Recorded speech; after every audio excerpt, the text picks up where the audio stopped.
الحمد للہ نحمده ونصلی علی رسولہ الکریم اما بعد فاعوذ باللہ من الشیطان الرجیم بسم اللہ الرحمن الرحیم کل من علیہا فان ویبقى وجہ ربک ذو الجلال والاکرام صدق اللہ مولانا العظیم وصدق رسولہ النبی الامین المتین الکریم ونحن على ذلك لمن الشاہدین والشاکرین والحمد للہ رب العالمین۔ درود پاک پڑھ لیں۔ اللہم صلی علی سیدنا و مولانا محمد معدن الجود والکرم وآلہ وبارک وسلم صلاۃ و سلام علیک یا رسول اللہ صلی اللہ تعالی علیہ وسلم۔ تو پچھلے جمعۃ المبارک میں آپ کو بتایا گیا تھا کہ انسان کی جب تخلیق کی گئی تو انسان کے ساتھ انسان کے لیے 5 عالم کو تخلیق کیا گیا، جس میں عالم ارواح، عالم دنیا، عالم برزخ، عالم حشر اور عالم آخرت۔ جب عالم کو پیدا کیا تو اللہ رب العزت نے تقدیروں کو بھی پیدا فرما دیا، تقدیر کو بھی پیدا فرمایا، جس میں تقدیر کی 2 قسمیں، تقدیر مبرم اور تقدیر معلق۔ تقدیر مبرم جیسے جس کا دنیا میں آنا طے ہے، اسے کوئی روک نہیں سکتا، یہ تقدیر مبرم ہے۔ اسی طرح سے دنیا سے جانا بھی طے ہے، اسے بھی کوئی نہیں روک سکتا، یہ بھی تقدیر مبرم ہے۔ تو تقدیر مبرم جو اٹل ہے اسے کوئی بدل نہیں سکتا۔ تو آپ کو بتایا تھا کہ تقدیر مبرم وہ ہے کہ جس کو کوئی بدل نہیں سکتا ہے، حتیٰ کہ انبیاء اکرام علیہ الصلوۃ والسلام بھی اس کے پابند ہوتے ہیں۔ لاکھ کوئی تدبیریں کرنا چاہے پھر بھی وہ تقدیر مبرم کو بدل نہیں سکتا۔ جیسا کہ آپ کو بتایا گیا تھا کہ حضرت ابراہیم علیہ الصلوۃ والسلام کے بارے میں کہ نمرود نے جب خواب دیکھا کہ ایک زلزلہ آیا، اس کا تخت ہلا، محل ہلا، اس نے نجومیوں کو جمع کیا اور پوچھا کہ اس کا مطلب کیا ہے؟ تو نجومیوں نے کہا کہ ایک ایسا بچہ پیدا ہونے والا ہے جو تیری خدائی دعوے کو نیست و نابود کر دے گا۔ تو اس نے کیا تدبیر لگائی کہ جو بچہ لڑکا پیدا ہو اسے قتل کر دیا جائے اور جو لڑکی ہو اسے چھوڑ دیا جائے۔ لیکن جو تقدیر کو منظور ہوتا ہے، جو رب کو منظور ہوتا ہے، جو رب چاہتا ہے، اسے کوئی روک تو سکتا نہیں ہے۔ اب حضرت ابراہیم علیہ السلام کے والد حضرت طارق اور آپ کی والدہ کو شوق ہوا، آپ کے شوہر سے ملنے کے لیے جاتی ہیں اپنے، اور وہیں نمرود کے ہی محل میں اس جان کی بنیاد ہی وہی رکھی جا رہی ہے جو چاہتا نہیں ہے کہ یہ جان دنیا کے اندر آئے۔ ملاقات ہوتی ہے، حضرت ابراہیم علیہ السلام ماں کے شکم میں تشریف لاتے ہیں، اور جب ولادت کا جب وقت قریب آتا ہے تو حضرت ابراہیم کے والد اپنی بیوی کو لے کر کے ایک جنگل میں جاتے ہیں۔ وہاں حضرت ابراہیم علیہ السلام کی پیدائش ہوتی ہے۔ اب پیدائش کے بعد میں حضرت ابراہیم علیہ السلام کی والدہ کے دل کے اندر یہ خیال آیا کہ یہ تو بچہ ہے، اب یہاں کیسے چھوڑا جائے، پرورش کیسے کی جائے؟ بھئی بچے کو بھوک لگتی ہے، دودھ بھی پیتا ہے، اور بھی جو لوازمات ہوتے ہیں کہ اگر میں گھر پر لے کر کے جاتی ہوں تو لوگوں کو پتہ چل جائے گا، کبھی نہ کبھی کوئی ملنے کے لیے اگر آ گیا، اس نے دیکھ لیا تو پتہ چل جائے گا، کیا کیا جائے، اب کیسے چھپایا جائے؟ تو اللہ رب العزت نے یہ بات ڈالی آپ کے دل میں کہ جس طرح سے ہم نے یہاں تک ابراہیم کو محفوظ کیا ہے، ہم نے تمہارے شکم کو بھی ظاہر نہیں ہونے دیا، حمل کو ظاہر نہیں ہونے دیا ہے، اسی طرح یہ بچے کو بھی ہم محفوظ رکھیں گے، اس بچے کی ذمہ داری بھی ہماری ہی ہے نا؟ آپ صرف دودھ پلائیں اور چلی جائیں، یہ دل کے اندر الہام آتا ہے اور آپ کے دل کے اندر یہ بات آتی ہے، آپ نے دودھ پلایا اور ایک غار کے اندر حضرت ابراہیم علیہ السلام کو رکھ دیا، اور غار کے منہ پر جو ہے ابراہیم علیہ السلام کے جو غار کے منہ پر پتھر لگا دیے اور آپ چلی آتی ہیں۔ اللہ رب العزت جب کسی جان کی پرورش جب کرنا چاہتا ہے تو دیکھیں کس طرح سے پرورش کرتا ہے کہ جب دوسرے دن جب دودھ پلانے کے لیے جب آپ جاتی ہیں تو کیا دیکھتی ہیں کہ 1 مہینے میں بچہ جتنا بڑھتا ہے اتنا 1 دن میں حضرت ابراہیم علیہ السلام پرورش پاتے ہیں۔ 12 دن میں 12 مہینے 1 سال کے ہو جاتے ہیں، اتنی جلدی۔ اچھا وجہ کیا تھی؟ وجہ یہ تھی کہ جب ابراہیم علیہ السلام نمرود کے سامنے جائیں تو وہ جان ہی نہ پائے کہ یہ وہی بچہ ہے جو میرے خواب دیکھنے کے بعد میں پیدا ہوا ہے۔ وہ جان ہی نہ پائے، بلکہ وہ یہ سمجھے یہ تو وہ بچہ ہے جو میرے خواب دیکھنے سے پہلے کا ہے یہ، تاکہ اس کی جلدی جلدی سے اس کی جو ہے عمر بڑھائی جائے، قد بڑھایا جائے، تاکہ وہ جان ہی نہ پائے۔ حضرت ابراہیم علیہ السلام جب 1 سال کے ہو گئے تو پاؤں سے چلنے لگے، آپ نے پتھر بھی ہٹا دیا۔ آپ دیکھتے ہیں کہ انبیاء اکرام علیہ السلام کو اللہ رب العزت نے ایسی طاقت عطا فرمائی ہوتی ہے کہ عام انسان کی طاقت وہاں مقابلہ نہیں کر سکتی ہے۔ 1 سال کے ہیں اور پتھر پر ہاتھ مارتے ہیں تو پتھر ہٹ جاتا ہے، اللہ اکبر۔ جب پتھر ہٹ گیا تو آپ کی والدہ ماجدہ آتی ہیں، جب آپ کو دیکھتی ہیں تو سلام کرتے ہیں، السلام علیکم یا امی۔ اب والدہ کو بڑی حیرت ہوتی ہے کہ والدہ نے کہا کہ بیٹا آپ 1 سال کی عمر میں اور کلام بھی کر رہے ہیں؟ کہا امی جان یہ میرے رب کا فضل ہے کہ میں اپنے رب کے فضل سے کلام کر رہا ہوں۔ تو حضرت ابراہیم علیہ السلام جب غار سے نکلے ہیں، پتھر آپ نے ہٹایا تو آپ نے دیکھا کہ چاند ہے چمکتا ہوا، تو آپ نے کہا کہ یہ قرآن نے یہ واقعہ بیان فرمایا ہے، کہا یہ کیا یہ میرا رب ہے؟ آپ نے سنا ہوگا۔ اب جب چاند ڈوب گیا تو کہا یہ میرا رب نہیں ہو سکتا ہے۔ سورج نکلا، سورج چونکہ بڑا ہے، روشنی زیادہ ہے، آپ نے کہا کیا یہ میرا رب ہے؟ اس کا یہ مطلب نہیں کہ ابراہیم علیہ السلام یہ کہہ رہے ہیں کہ یہ میرا رب نہیں، یہ انکار ہے، یعنی کیا یہ میرا رب ہے؟ یہ میرا رب نہیں ہو سکتا۔ جب سورج بھی ڈوب گیا تو آپ نے فرمایا کہ یہ چاند سورج جو ڈوبنے والے ہیں یہ میرا رب نہیں ہو سکتے، میرا رب تو وہ ہے جو چاند کو بھی نکالتا ہے اور سورج کو بھی نکالتا ہے۔ تو اپنی امی سے کہا کہ امی جان یہ بتائیے کہ آپ کا رب کون ہے؟ اب چونکہ زمانے جاہلیت کا دور تھا، رب اس کو اس وقت میں کہا کس کو کہتے تھے؟ نمرود کو، چونکہ نمرود خدائی کا دعویٰ کرتا تھا، اپنے آپ کو خدا کہلواتا تھا۔ تو نمرود کہتا تھا مجھے خدا کہو، کیونکہ وہ کھانے کو دیتا تھا، اناج دیتا تھا، روٹی دیتا تھا، پیسہ دیتا تھا، تو کہتا مجھے خدا کہو۔ لوگ خدا کہنے لگے، جاہلیت کا دور تھا۔ تو آپ نے کہا کہ امی آپ کا رب کون ہے؟ تو ابراہیم علیہ السلام کی والدہ نے کہا کہ میرا رب بمانا پرورش کرنے والا، پالنے والا، کھلانے پلانے والا۔ کہا آپ کے والد میرا رب ہیں؟ کہا والد آپ کے رب ہیں؟ کہ اچھا کیوں، کیسے؟ کہا چونکہ آپ کے والد ہی تو مجھے کپڑا دیتے ہیں، کھانا دیتے ہیں، پینے کے لیے دیتے ہیں، اگر وہ نہیں ہوتے تو میں تو بھوکی مر جاتی، اگر وہ نہیں ہوتے تو ہماری زندگی بڑی مشکل میں ہوتی۔ کہا اچھا ٹھیک ہے، اچھا یہ بتائیں کہ ہمارے والد کا بھی کوئی رب ہے؟ یہ دیکھیں ذہانت، دیکھیں ابھی بچپنے کا عالم ہے ابراہیم علیہ السلام کی ذہانت کا عالم دیکھیں۔ ابراہیم علیہ السلام، اللہ رب العزت انبیاء کرام کو ایسی عقل عطا فرماتا ہے کہ دنیا کے اندر کسی شخص کے اندر ایسی عقل نہیں ہوتی ہے۔ کہا آپ کے والد کا بھی رب ہے؟ کہا آپ کے والد کا رب کون ہے؟ کہا نمرود ہے۔ کہا کیسے؟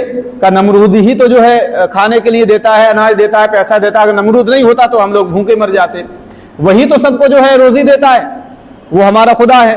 کہا اچھا امی یہ بتائیں کہ نمرود کا بھی کوئی خدا ہے؟ کہا نمرود کا تو کوئی خدا نہیں، وہ تو ربوں کا رب ہے، یعنی وہ تو خدا ہے، وہ تو خود خدا، اس کا خدا کون ہو سکتا ہے؟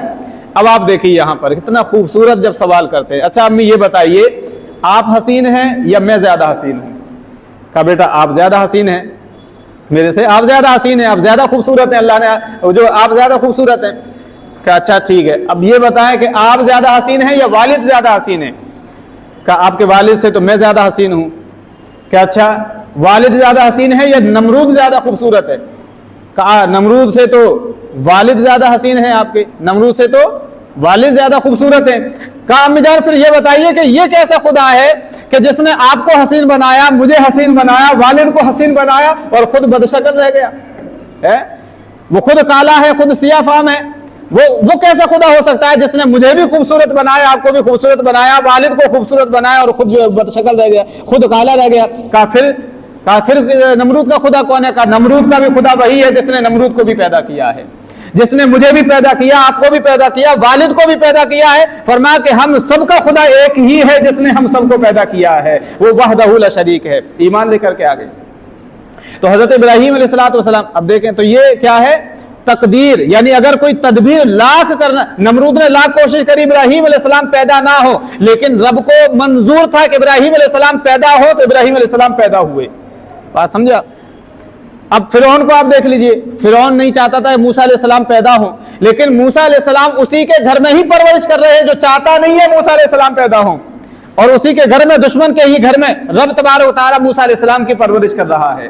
تو تقدیر مبرم کا عالم یہ ہے کہ کوئی لاکھ کوشش کرے تقدیر کو بدل نہیں سکتا ہے، تقدیر کو نہیں بدل سکتا۔